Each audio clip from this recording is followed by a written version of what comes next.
Hi guys, तो कल हम पहुंच गए थे काजा।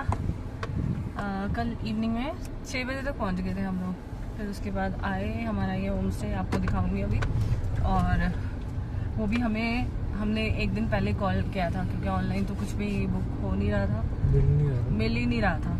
तो ये अच्छा है काफ़ी, अब आप आ रहे हैं तो बुक कर सकते हैं। अभी दिखाऊंगी आपको। और अभी हम जा रहे हैं गाइस, ये है हमारा home stay, Jigme home stay.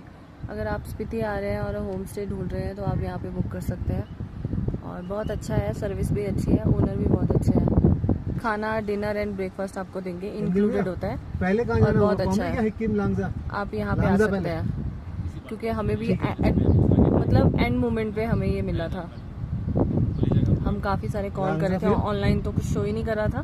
तो लास्ट में हमने इनको डायरेक्ट कॉल किया था। डायरेक्ट कॉल करके हम अपना स्टे बुक कर सकते हैं।